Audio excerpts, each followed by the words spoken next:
नमस्कार। RS Maithili channel में अपने स्वागत है।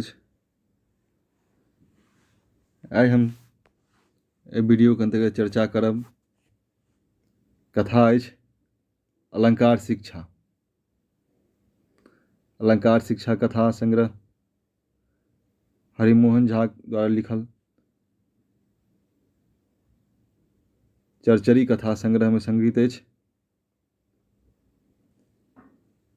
अलंकार शिक्षा बहुत महत्वपूर्ण कथा अछि, बहुत नीक कथा अछि जे मात्र कथाक माध्यम से काव्यशास्त्रक एकटा महत्वपूर्ण अध्याय अलंकार के रिवाइज कऽ सकैत छी। कथाक विषय वस्तु एहन नीक अछि जे मात्र कुछ मिनट में अलंकार के अध्याय के काव्यशास्त्र के पूरा अलंकार के रिवाइज भऽ सकैत अछि। तो हम सब देखब अलंकार शिक्षा जे अछि कथाक माध्यम से अलंकार के कोना के रिवाइज कऽ सकैत छी। देखै छी आगा कथा।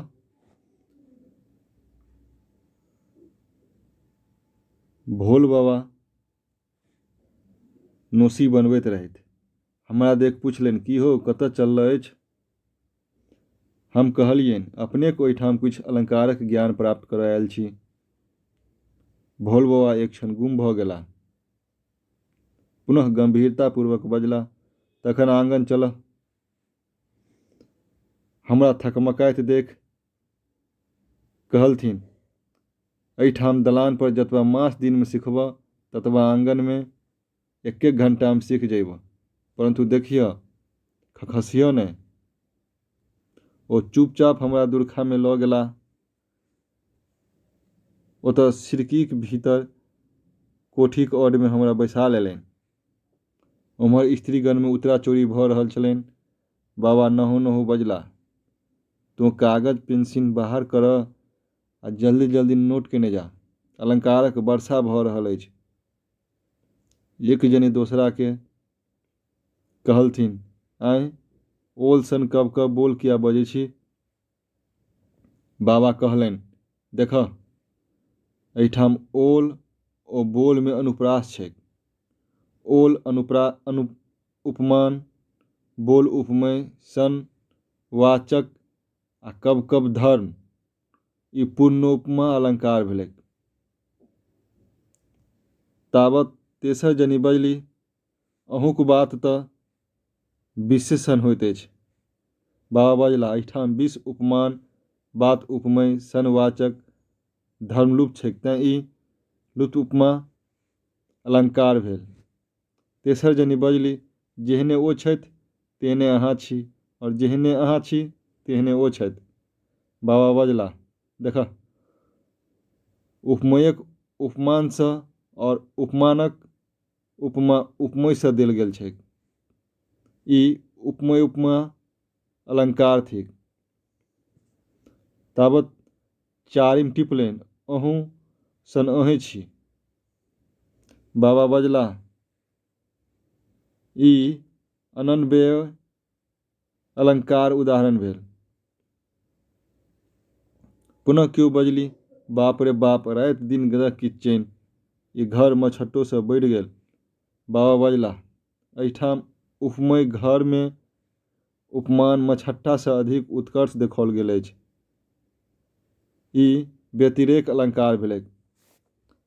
दोसर जनी बजली, अहाँ लोकनिक मुँह में लगाम नहीं अछि, जीव अछि कि चरखी? बाबा बजला, देखह एहिठाम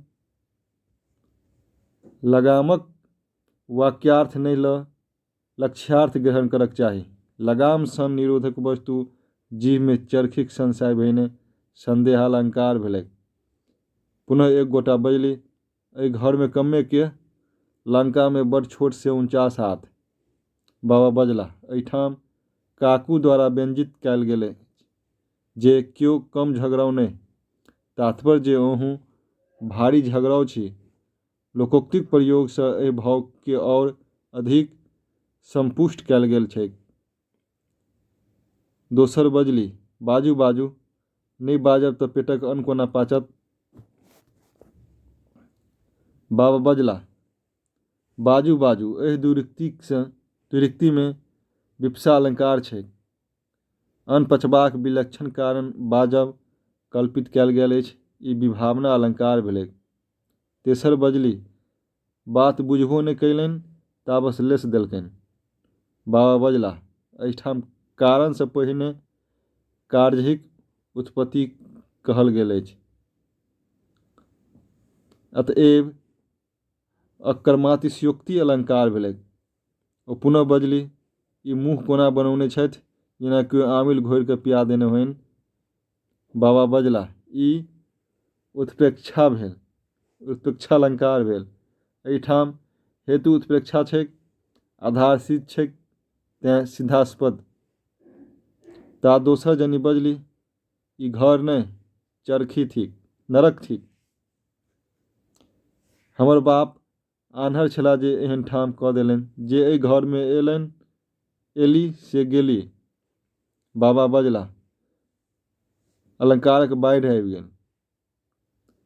एहिठाम घर उपमयक निषेध कऽ नरक उपमानक विधान कयल गेल छै, ई शुद्धापनोति अलंकार भेलै।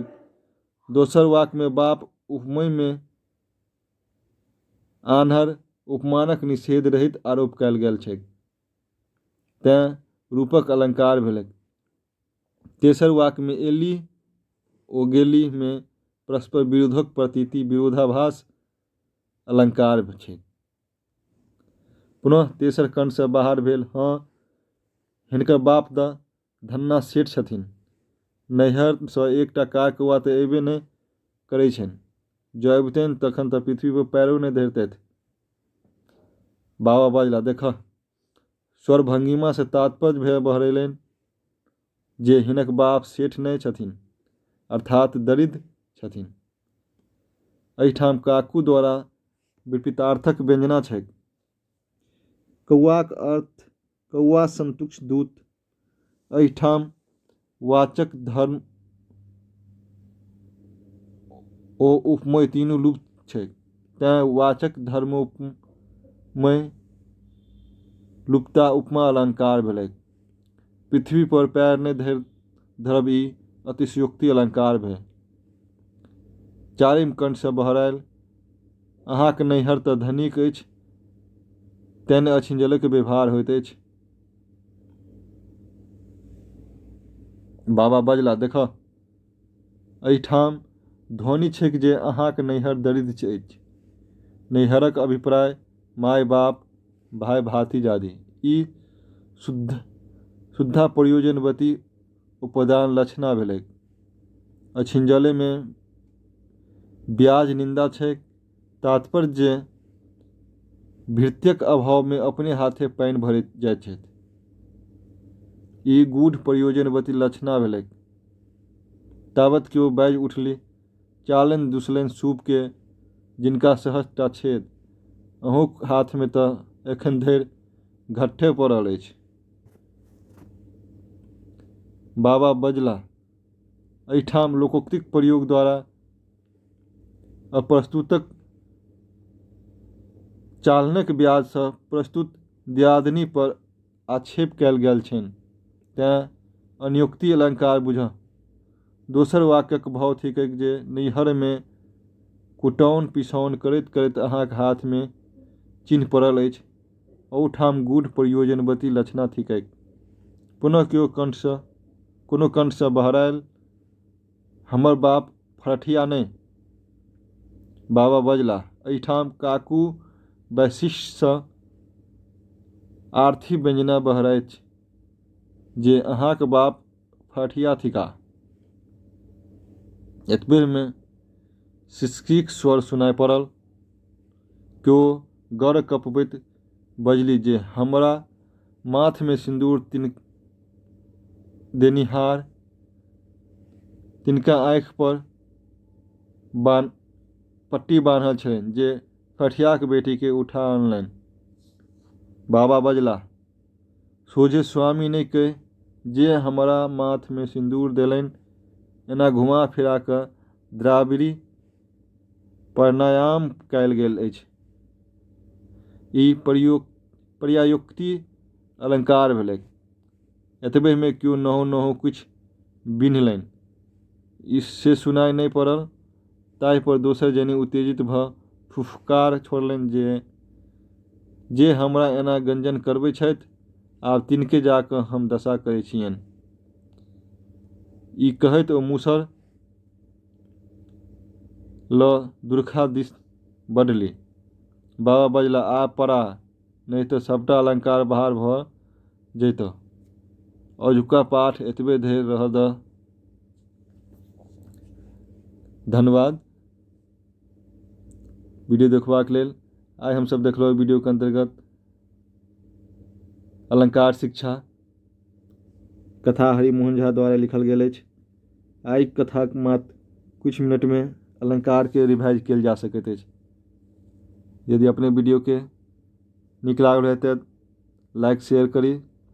RS मैथिली चैनल के सब्सक्राइब नहीं कने छी तो सब्सक्राइब कर ली। बहुत बहुत धन्यवाद।